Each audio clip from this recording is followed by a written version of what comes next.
하겠습니다. 예수께서 무리를 보시고 산에 올라가 앉으시니 제자들이 나아온지라. 물말로 가르쳐 이르시되 신령이 가난한 자는 복이 있나니 천국이 그들의 것이며 애통하는 자는 복이 있나니 그들이 위로를 받을 것이며 온유한 자는 복이 있나니 그들이 땅을 기업으로 받을 것이며 위에 줄이고 목마른 자는 복이 있나니 그들이 베풀을 것이며 긍휼히 여기는 자는 복이 있나니 그들이 긍휼히 여김을 받을 것이며 마음이 정결한 자는 복이 있나니 그들이 하나님을 볼 것이며 다 같이 하겠습니다. 시작. 합평하게 하는 자는 복이 있나니 그들이 하나님의 아들이라 일컬음을 받을 것이며 아멘.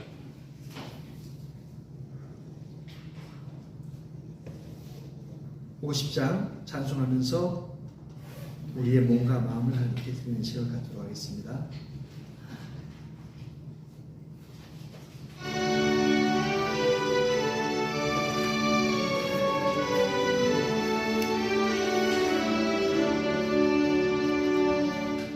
내게 있는 모든 것을 아낌없이 드리네.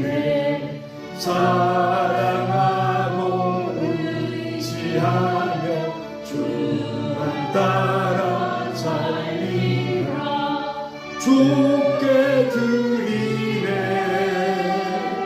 주께 드리네. 사랑하는 구주 앞에 모두 드리네. 내게 있는 모든 것을 겸손하게 드리네. 세상 욕심 멀리하는 나를 받아주소서. 주께 드리네. 주께 드리네. 사랑하는 구주 앞에 모두 드리네. 내게 있는 모든 것은 주를 위해 드리네. 주의 성령 충만하게 내게 내려주소서. 주께 드리네. 주께 드리네.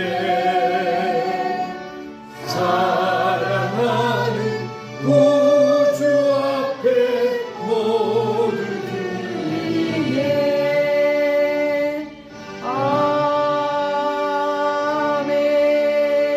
아멘. 하나님 아버지의 은혜를 감사합니다.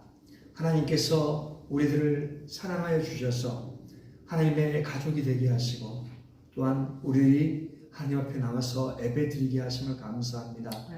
우리의 상황 가운데서 또 우리를 되돌아볼 때 하나님께 감사한 것이 너무나 많습니다. 그렇지만 우리의 잘못된 부분들을 하나씩 제거해가는 그런 시간들이 되어질 수 있도록 주님 말씀을 통하여 나를 깎는 시간들이 될 수 있도록 주님 인도하여 주시고 또한 우리들이 귀한 예물을 드렸는데 이 예물이 하나님의 영광을 위해서 쓰일 수 있도록 주님 올바르게 쓰여질 수 있도록 주님 인도하여 주시옵소서. 우리의 몸과 마음과 또 물질을 하나님께 드립니다. 하나님 받아주시고 또 하나님의 복으로 채워주시옵소서. 또한 우리가 감사해서 또 11조 예물로 또 주일 예물로 모든 일에 주님께 감사한 부분들이 많습니다. 또 우리 적지는 않았지만 하나님 그러한 부분들을 하나님께서 아시오니 하나님 마음 깊은 곳에 가셔서 하나님께서 우리들을 이루어야 주시고 우리의 삶 가운데서 감사가 샘솟을 수 있도록 주님 역사하여 주시옵소서. 그 무엇보다도 감사한 것이 우리 주 예수 그리스도의 구속의 은혜에 의해서 우리가 하나님의 자녀가 되었다는 것입니다. 이것을 잊어버리지 않도록 밖에 나가서 많은 사람들을, 많은 영혼들을 어른대로 인도할 수 있는 우리 교회가 다 될 수 있도록 주님 인도하여 주시옵소서. 또 오늘 말씀에 주님께서 기름 부어 주셔서 오늘 말씀이 내 마음속에 차고 들어와서 내 마음속에 기쁨이 일어날 수 있도록 도와주시고 또 잘못된 부분은 회개할 수 있는 그런 시간들이 되어질 수 있도록 성령 하나님 인도하여 주시옵소서. 감사합니다. 예수 그리스도 이름으로 기도드렸습니다. 아멘. 지금 이제 산상수훈에 대해서 우리가 말씀을 하고 있습니다. 산상수훈의 말씀은 이 말씀은 이미 우리 교회에서 한번 했던 부분이 있고요. 다시 너무나 귀한 말씀이어서 우리가 다시 생각해 봅니다. 그리고 오늘은 합평케 하는 자의 복이라는 제목으로 주님께서 우리에게 필요한 은혜를 베풀어 주시기를 원합니다. 오늘 팔복 말씀 중에서 합평케 하는 자의 복인데 이 말씀으로 인해서 오해의 소지가 있을 수 있습니다. 그래서 오해의 소지가 없기를 바랍니다. 합평케 하는 자는 복이 있다고 하니 마치 우리가 노력하면은 평화를 만들어내는 것처럼 생각할 수가 있습니다. 근데 이것은 오해예요. 우리는 평화를 만들 수 있는 사람이 아니에요. 우리가 어떠한 수를 써도 평화를 만들 수가 없습니다. 잠깐 동안은 만들 수 있겠죠. 그리고 우리말 성경에는 합평케 하는 자는 복이 있다라고 말하고 있습니다. 그래서 우리 스스로를 따져보면 우리가 그렇게 할 수 없다라는 거예요. 그리고 밖에 있는 사람들은 더할 나위가 없어요. 그들은 예수님을 모르기 때문에 그 사람은 전적으로 타락되었기 때문에 그들이 만든 선은 하나님 보시기에 합당하지가 않아요.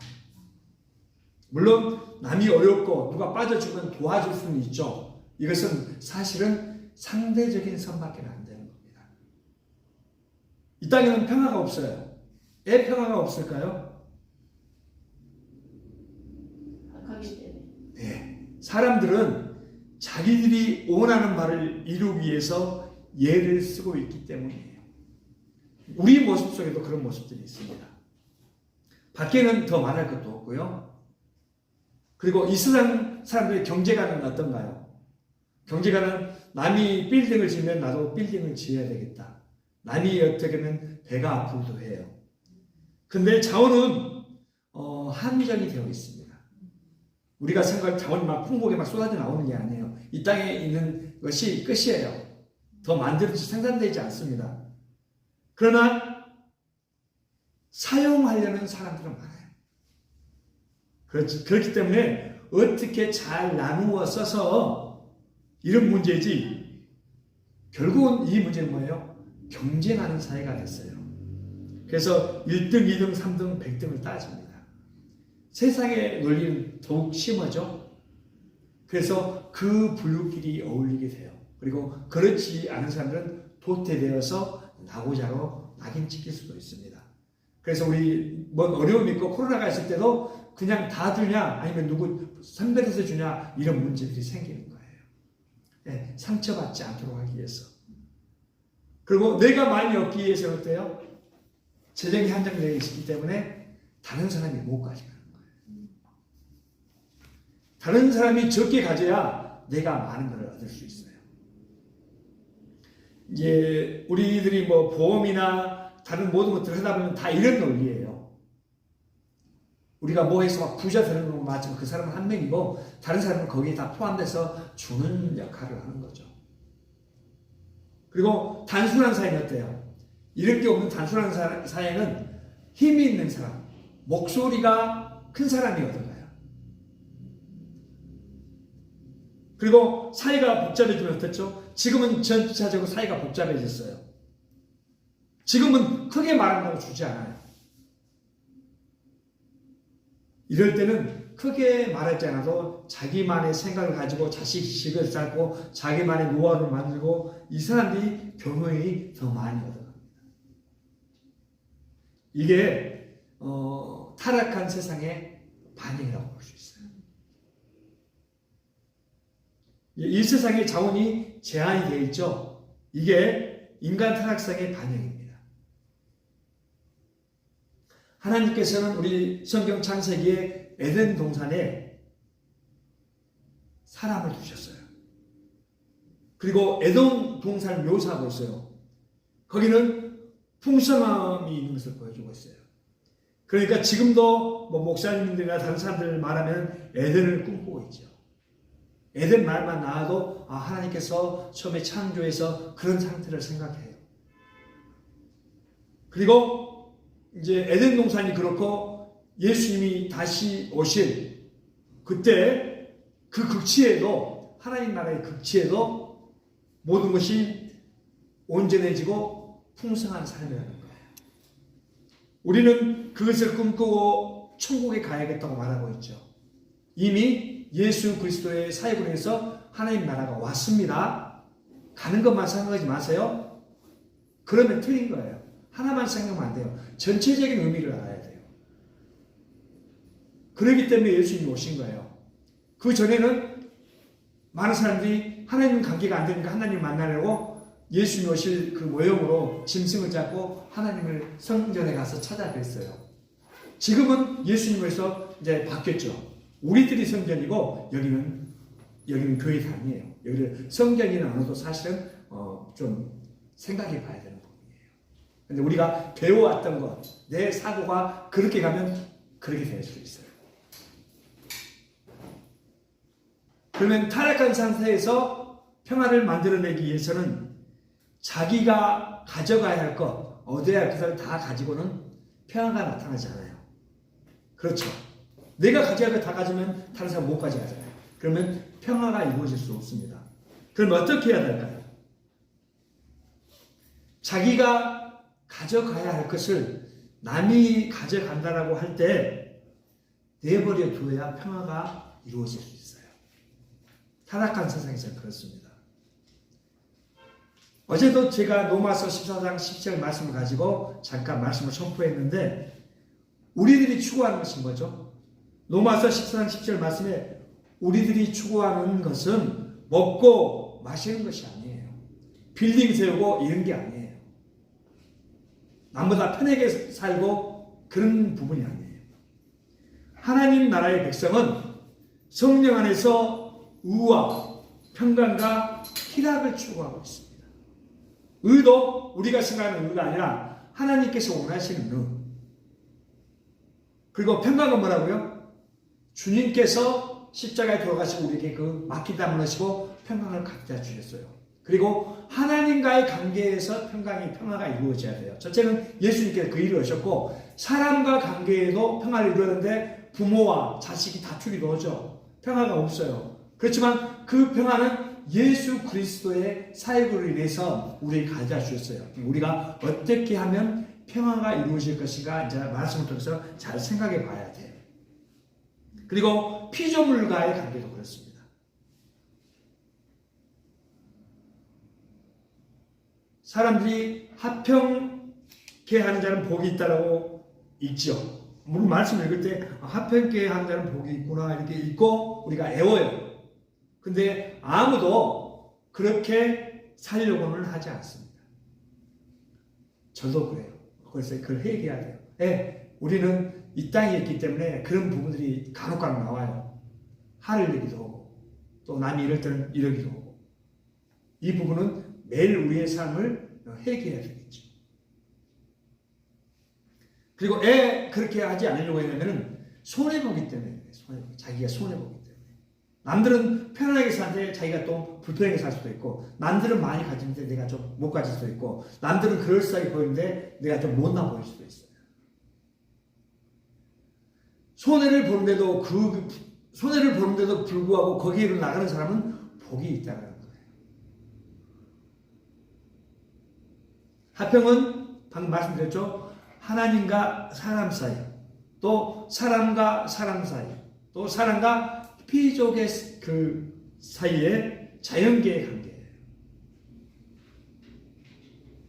그리고 사람이 아무리 노력해도 합평을 만들어낼 수가 없습니다. 많은 사람들이 합평을 위해서 노력을 했어요. 근데 그 합평이 딱 이렇게 이루어졌나요? 링컨도 또 많은 신부들도 그 사람과 관계를 또 자유를 주기 위해서 만들기도 했어요. 우리가 그분이 그렇게 했구나는 알지만 화평이 만들어지진 않아요.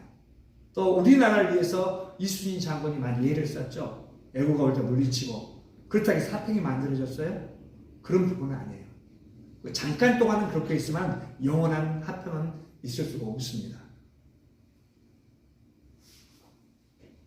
그래서 예수 그리스도께서 메시아로 오셨고 십자가에 돌아가 죽으심으로 하나님과 우리 사이에 화목하게 하셨어요.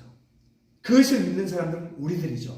그런 사람은 주일에 모여서 예배를 드리고 우리가 하나님을 아버지라고 불러요. 밖에서 예수 그리스도를 주인 아버지라면 하나님을 아버지라고 부르지 않아요. 자기 땀에 신을 만들어 놓죠. 하나님께서 만드는 해를 보고 나의 신시에 도와주십시오. 또 다른 별을 보고 또 물을 떠놓고 정한수를 떠놓고 비나이다 돌상을 생겨놓고 아니면 동굴 속에 이렇게 자기들이 만들어가네요. 이것은 하나님을 찾고자 하는 욕망이 있기 때문에 자기들이 스스로 이안을 찾는 것입니다. 그렇지만 메시아이신 예수님 2000년 전에 이 땅에 오셨어요. 하나님이. 그래서 우리들에게 평화를 만들어 주시고 사람과 사람 사이에도 화해를 이루어 주셨습니다. 또 더 많이 포함된다면 우리가 다스리는 피조계, 나무, 물, 바다, 산, 생물, 짐승 이런 전체와도 화목을 시켜주셨어요. 누가요? 예수 그리스도께서. 그 일을 위해서 2024년 전에 예수께서 오신 거예요. 우리들은 그거에 감사해서 예배드리고 있죠. 근데 그것을 모르는 사람들은 그 안에 있지만은 그냥 예수님 믿지 않고 돈 많이 벌어야지, 내가 잘나서 출세해야지 이런 생각 가지고 살죠. 출세해서 뭘까요? 사실은 돈 벌어서 예수님을 위해서 쓰고 남을 위해서 써야 돼요. 지식이 있으면 돈 벌어서 그리고 내가 많은 것을 풍부하게 가지고 있으면 그걸 통해서 예수님이고 남을 위해서 살아야 됩니다. 여기에서 화평케 하는 자라고 할 때 내가 화평을 만드는 것처럼 생각하면 안 돼요. 이게 하나님께서 가져다 주신 것으로 가능한 것입니다. 그리고 이것이 온전하게 될 때는 어떨 때요? 예수님께서 다시 오십니다. 성경에 그렇게 말씀하고 있어요. 2000년 전에 예수님이 오셨고 예수님이 하늘로 올라가셨죠. 근데 다시 오시겠다고 약속하셨어요. 이때가 재림의 때입니다. 그리고 시편 142편은 다윗의 고백이 나옵니다. 안 찾아보셔도 돼요. 제가 읽겠습니다. 2절은 내가 내 온통함을 그의 앞에 토로하며 내 우환을 그 앞에 진술하는도다. 다윗이 자기한테 처한 어려운 상황이 오니까 아뢰는 거예요. 누구한테? 하나님한테. 그러니까 하나님께 아뢰니까 하나님 이 온통함을 갚아주십시오. 이런 뜻이 아니에요. 우리들은 뭔 일이 어려운 일이 있으면 그럴 수 있죠. 그리고 남한테 말하려고 해요. 더 높은 사람한테 이야기해서 도움을 받으려고 해요. 다윗은 하나님께 이야기해요. 이제 이런 것들을 통해서 세상 사회가 그런 것을 많이 사용하죠. 또 그렇게 배워야 맞는 것처럼 이야기하는데 그게 맞을 수도 있지만 다 맞는 것은 아니에요. 3절은 내 영이 내 속에서 상할 때에도 다윗이 그 문제들 보니까 내 마음에서 영이 상하는 거예요. 내 몫을 다 가지지 못하기 때문에. 여러분도 자기 것이 딱 떨어져야 되는 다 못할 때 어떻게 돼요? 나는 이렇게 하고 싶으면 다른 사람이 이렇게 할 때 마음이 상하죠. 다윗도 지금 그런 상태입니다. 그럴 때에도 주께서 내 길을 아셨습니다. 내가 가는 길에 그들이 나를 잡으러 얼굴을 쳤다라고 합니다. 무엇 때문에요? 자기들의 생각대로 하려고. 자기들이 더 많이 가지려고. 하나님의 사람은 그 원하는 방향으로 같이 가면 좋은데 자기 생각이 있으면 자기 생각을 가지고 이건 이렇게 안 돼. 또 이렇게 해서 이건 이렇게 해야 돼. 다윗이 그런 생각을 가지고 있는데 자기들이 얼굴을 쳤다는 것은 자기들이 더 많이 갖기 위해서 자기의 생각을 드러내기 위해서 그렇다는 거예요. 4절은 오른쪽을 살펴보서 나를 아는 이도 없고 나의 피난처도 없고 내 영혼을 돌보는 이도 없나이다. 이렇게 고백하고 있습니다. 그리고 여기에 답이 나와 있어요. 합평케 하는 사람이 사는 방법을 말하고 있어요. 누구한테만 이야기하는 거예요? 하나님에게만 이야기하는 거예요. 이게 지금 다윗이. 다른 사람한테 내 걸 알아주십시오. 내가 원통해요. 이게 아니에요. 하나님께 알아야 돼요. 우리들은 무슨 일이 있으면 하나님께 알으시나요? 너 때문에 그랬잖아. 아니면 다른 사람한테 이야기해서 듣게 하면 좀 더 낫죠. 다른 사람이 들어주고 해서. 이제 이런 심리적인 것을 사람들은 사용하고 있어요. 이제 그러다 보니까 다른 종교에서는 그 고백이라고 해서 그런 부분들이 있는데 그것이 문제를 해결해 주지 않아요. 그때 말할 때는 그 들어줌으로 해서 좀 풀리긴 하겠죠. 물론 우리들도 무슨 문제가 있을 때 남이 들어주면 어때요? 좀 더 마음이 홀가분해지고 더 마음이 안정되는 것처럼. 근데 이런 이야기 누구한테 하라고요? 하나님께 하는. 다윗은 그렇게 이야기하고 있습니다. 5절에는 여호와여 내가 주께 부르짖어 말하기를 주는 나의 피난처시요 살아있는 사람들의 땅에서 나의 붕이시라 하였나이다. 의지할 것이 하나도 없어요. 그리고 주님만 계셔요. 그리고 주님께서는 당신님의 방식으로 세상에 화목을 만들어 놓으셨어요. 뭘로요? 십자가를 통해서. 우리 같으면 우리가 만약에 그랬으면 아니 그렇게 해서 싹 쓸어버리고 이렇게 해야지요. 우리 같으면 그런 생각을 가질 수 있을 거예요. 그렇지만 하나님은 그런 방식으로 이 땅에 평화를 만들어 놓으셨습니다. 그리고 이제는 예수 그리스도께서 만들어 놓은 이 평화를, 화평을 우리들은 뭐예요? 밖에 다니면서 전하는 사람들이에요. 그리고 예수님이 다시 오실 때까지 내가 내 목을 딱 일하고 챙겨야지. 이런 것은 이런 생각은 접어야 될 수도 있어요. 물론 내가 이럴 만큼 먹는 것이 얼마나 감사해요. 어떤 사람은 일을 힘들게 해도 자기가 하나도 취하지 못한 노예 같은 사람들도 있어요. 그리고 크리스찬은 뭐라고요? 내가 일하고 다 받아가는 것이 아니라 내가 조금 손해보는 거예요. 주님 오실 때까지 우리는 그할 수 있다는 겁니다. 이 세상의 원리는 힘 있는 사람, 아는 사람, 지식 있는 사람이 이기는 방식이에요. 이것이 뭐라고요? 타락한 사회의 모습이라고 했습니다. 이것을 믿지 않는 사람들이 있어요. 이 사람들이 크리스찬이에요. 근데 여러분 그러나요 진짜?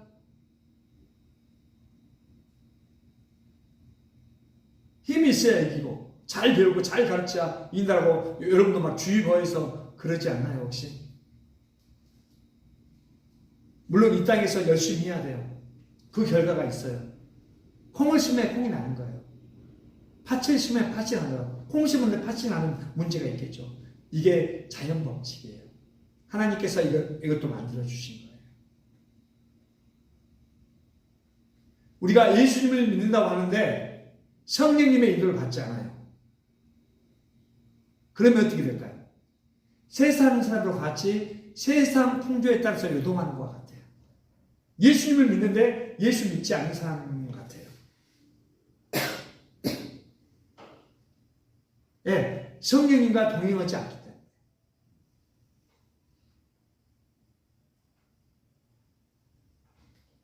우리는 부패했다고 했죠. 전적으로 부패했기 때문에 우리가 나도 내 스스로도 또 우리 집단으로도 무엇인지 평화를 만들어낼 수 없어요. 우리가 평화를 만들어낸다고 하는 것은 가짜죠. 예수 그리스도의 십자가로 만들어주신 평화가 눈에 보이지 않게 왔어요. 우리는 이것을 잘 드러내야 해요. 하나님 나라도 마찬가지죠. 하나님께서는 이 예수님을 통해서 이 세상에 객관적인 평화를 만들어 놓으셨습니다. 우리는 그걸 믿는 사람들이에요. 그리고 예수님이 다시 오실 때는 그게 눈에 보이게 된다고 했죠.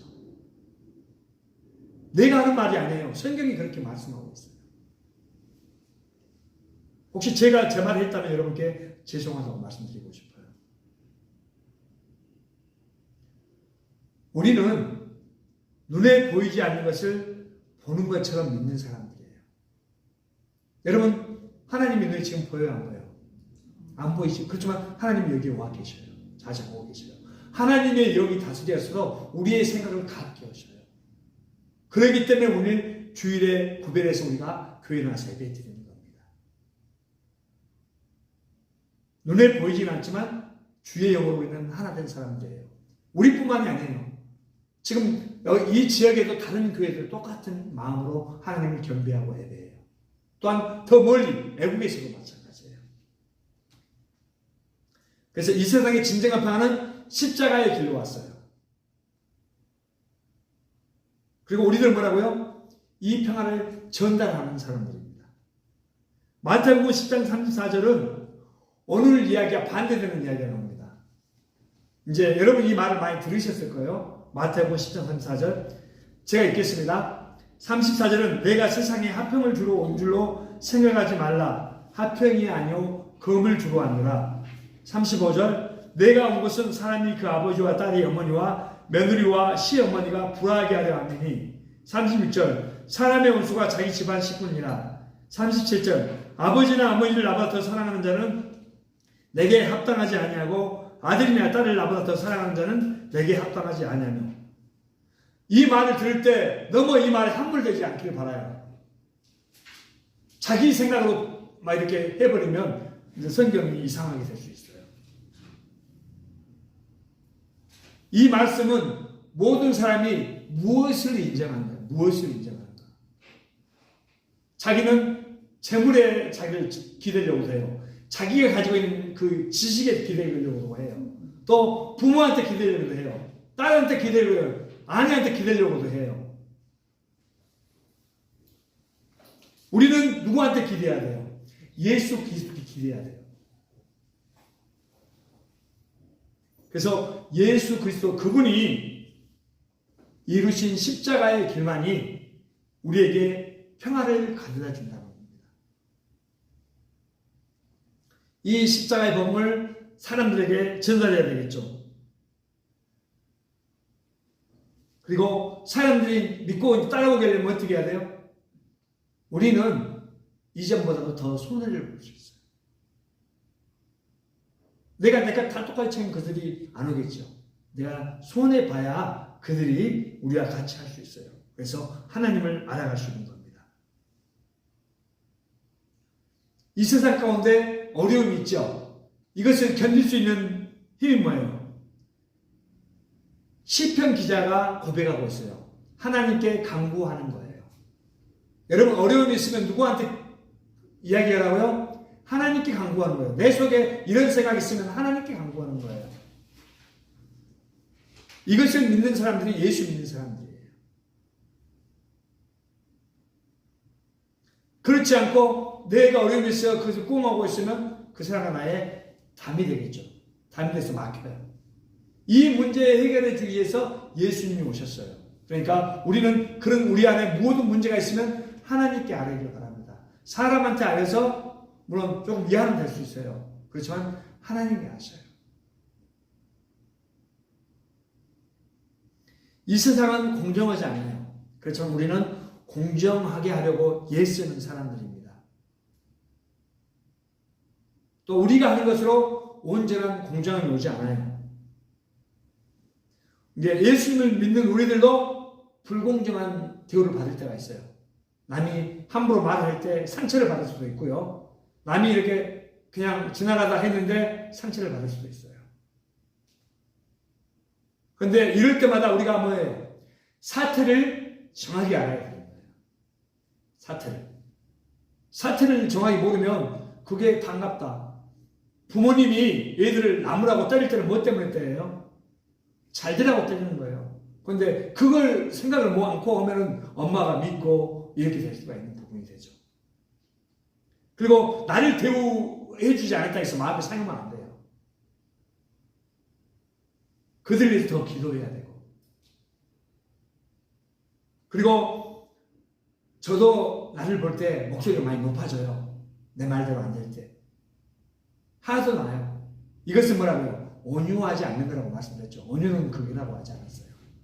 모세에 대해서 비유를 했죠. 온유한 사람이 예수님과 모세라고 들면서, 온유한 사람은 자기 안에 모든 것들이 다 흐트러지는 거예요. 제가 비유를 한번 했을까요? 꽃이 향기가, 장미가 이쁘게 나요. 냄새가. 그게 금방 가서 너무 좋아요. 그렇지만 그 장미가 발에 밟히고 찢어질 때 그 향기는 더 깊은 감동을 줘요.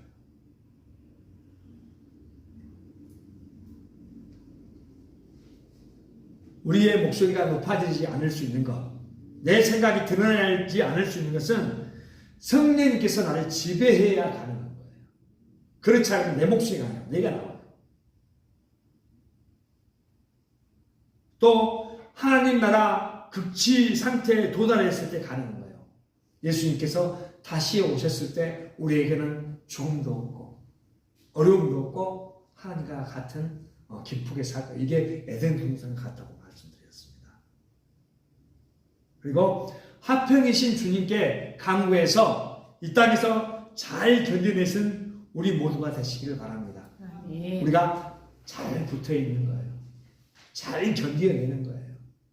누가 나에게 어떤 소리를 해도, 또 누가 무엇라 해도 주님 바라보고 주님께 아뢰고 잘 우리는 견뎌내야 됩니다.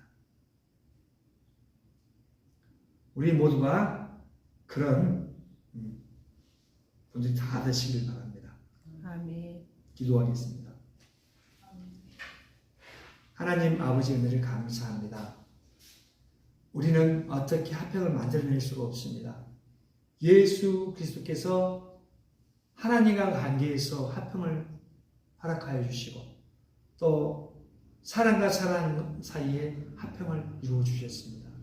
또 사람과 피조물 사이에 화평을 이미 이루어 주셨습니다. 우리가 그것을 믿고 사는 우리들은 크리스찬입니다. 우리들이 이 땅 가운데 살 동안 많은 어려움이 있고 나는 연약하지만 성령 하나님 우리를 보호하시고 은혜 베푸시고 가르쳐 주셔서 하나님 나라의 백성으로 기쁨이 넘쳐날 수 있도록 인도하여 주시옵소서. 또 주변에 화평을 나누어 주는 그런 우리가 다 될 수 있도록 주님 역사하여 주시옵소서. 감사합니다. 예수 그리스도의 이름으로 기도했습니다. 아멘. 찬송가 419장입니다.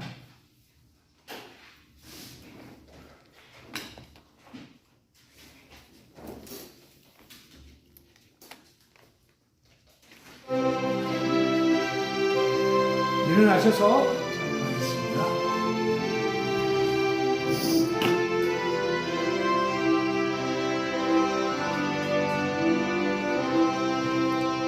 주 날개 밑 내가 편안히 쉬네. 밤비고 비바람 불어줘도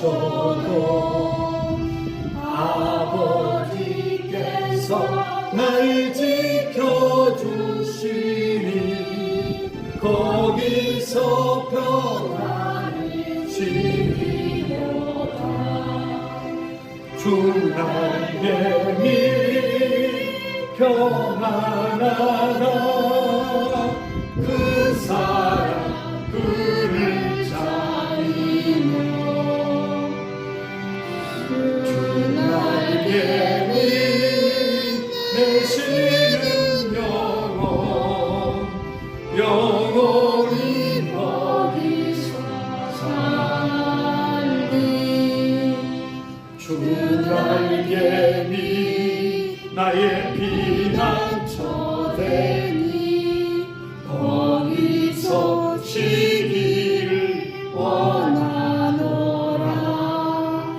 세상이 나를 이롭지 못하나 거기서 평안을 누리리라. 주 날개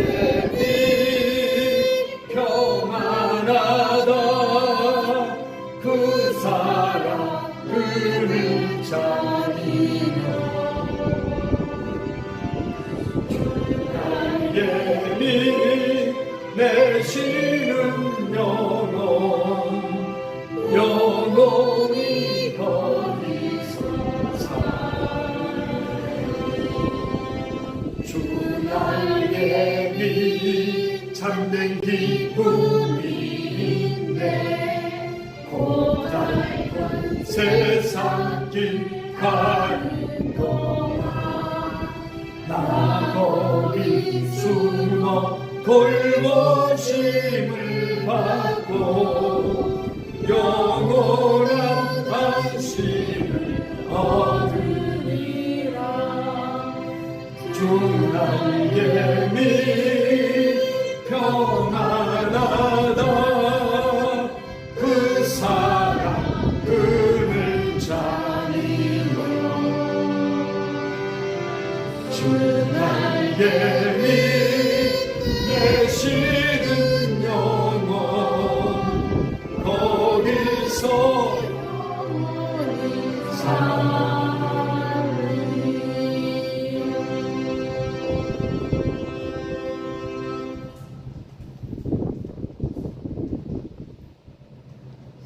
기도하겠습니다. 하나님 아버지의 은혜를 감사합니다. 우리들이 하나님의 은혜에 감사해서 우리 교회를 보냈습니다. 오늘 산상수훈의 말씀을 통해서 우리가 합평케 하는 자의 복에 대해서 알아보았습니다.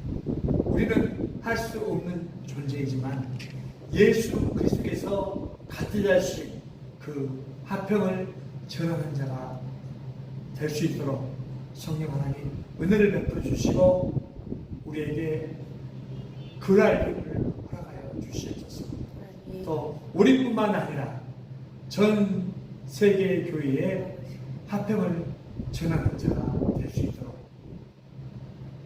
은혜를 베풀어 주시옵소서. 그러한 우리들 위해 우리 주 예수 그리스도의 구속의 은혜와 하나님 아버지의 크신 사랑과 성령님의 교통 감동하심의 은혜가 지금부터 영원까지 함께 계실지어다. 아멘.